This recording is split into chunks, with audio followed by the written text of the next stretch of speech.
Superheroes in the world of the Incredibles have some impressive powers. These are the sort of supers who could probably go toe-to-toe with some seriously powerful villains. So why don't any of the villains of the Incredibles have powers? I wanted to find out, and I wasn't satisfied with fan theories and speculation, so I decided to go to the source, to the people who would actually know why no supervillain in the Incredibles movie universe is actually super. And when I started on this journey, I had no idea I would end up chatting with an Academy Award-winning director about superheroes. And the Oscar goes to...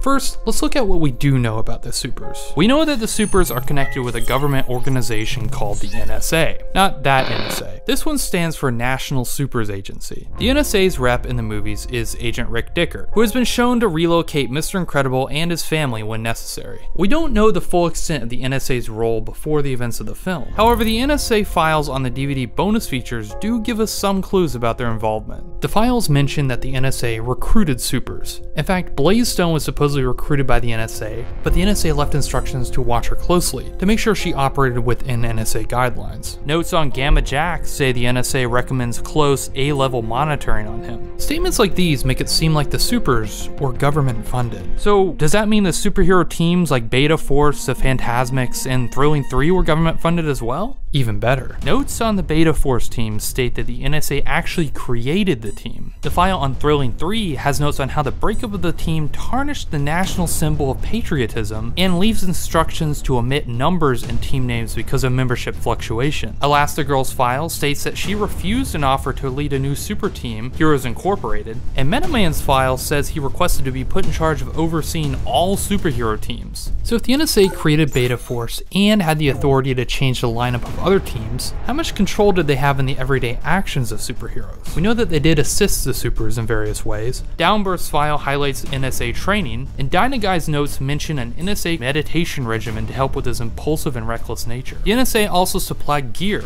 such as ion propulsion gauntlets for Dynaguy, and the iconic Incredibile for Mr. Incredible. However, Elastigirl notes that her action wear isn't funded by the NSA. How come the NSA, the National Supers Association, isn't paying for my action wear, huh? Just remember to save your receipts. So the NSA was definitely heavily involved in superhero operations, which potentially makes the supers government employees. And that makes some of Gamma Jack's statements about villains pretty dark. In his file, Gamma Jack mentions killing villains. Those ones, they're really hard to kill. This makes me wonder if the NSA endorsed lethal force. Gamma Jack does seem to be a bit of a loose cannon, but the question remains, was he an outlier or the norm? Could this be why there are so few villains mentioned? There are a lot of theories that could come from this, but at the end of the day, it's all speculation. I needed to get some insight from the people who created the movie in the first place. I needed to know what the filmmakers were originally planning for these heroes and villains, so I decided to ask them. I did a deep dive into the production credits. I looked for anyone who might have been involved in storyboarding or character design, and it wasn't long before I had compiled a list of some animators and artists who I thought might have some answers. In all the inquiries I sent out, I asked two main questions. Number one, I wanted to know if these artists had any knowledge about why only the superheroes had powers. And number two, I wanted to know why there were so few villains even mentioned. These NSA files in the DVD bonus features listed over 20 heroes with fleshed out backstories and powers, so why not do the same for the villains? I sent out my inquiries and waited. My first response came from Michael Kachula. He worked as a storyboard artist on The Incredibles, and Michael had some interesting thoughts. While he said he hadn't noticed the lack of villains before, he thought you could consider society itself as a villain in The Incredibles, keeping superheroes from doing their job. He went on to say maybe it was that overriding notion that kept the spotlight off of individual villains in the history of the world of the film. Interesting idea, but I wanted more. Michael said a good person to talk to would be Teddy Newton, who designed Bomb Voyage and Syndrome. Michael said Teddy is hard to get a hold of, but he gave me his Instagram anyway. Michael also directed me to Mark Andrews, who apparently would have an opinion, but is even harder to get a hold of. I've seen interviews with both of these guys in the behind the scenes of The Incredibles, and as far as I could tell, Michael was right. Both of them have been working with Brad Bird since the Iron Giant days, and Mark Andrews was the head of story on The Incredibles. So two people who would be a goldmine of information, and both were hard to get a hold of. I was worried. By this point, Michael was the only one who had responded to my inquiries, and if this was the end of the line, I was kinda out of luck. I sent messages to both Teddy and Mark, but I honestly didn't expect to hear anything back. And then this happened.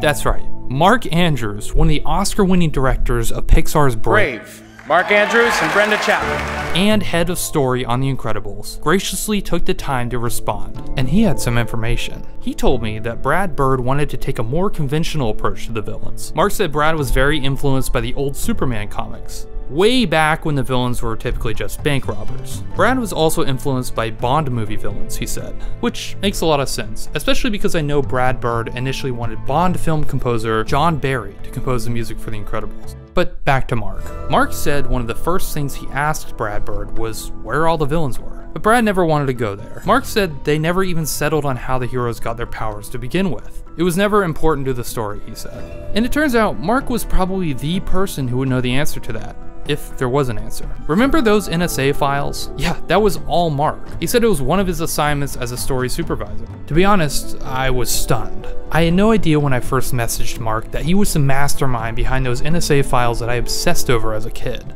But I didn't want to bother Mark too much, so I asked him just one more question. Because I had read about another villain, one that we never saw in the final version of The Incredibles, Xeric.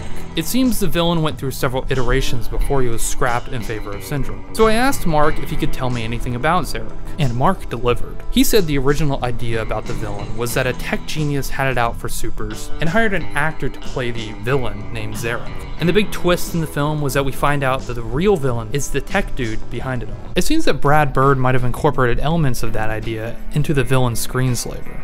But this information about Xeric was surprising to me, because I always heard different versions of his character, but the prevailing idea was that he was a villain from Elastigirl's past who was infatuated with her. But then again, I do know that Xeric went through quite a few changes before he was scrapped, so I'm guessing the version Mark told me about was one of the first versions. I did end up hearing back from 2 more animators after my conversation with Mark. Douglas Sweetland hadn't heard of any specific choice to make all villains powerless, and Jifui Bodo said from his perspective, Syndrome was the only villain fully developed. And the reason for not giving him superpowers was to heighten the whole wannabe aspect, which made him envious and spiteful of the supers. To Jifui, the world implied that supers could be either good or bad, and he didn't remember Brad or anyone saying specifically that all villains shouldn't have superpowers. The film was focused on Syndrome and his personal vendetta, so he was the villain who was developed.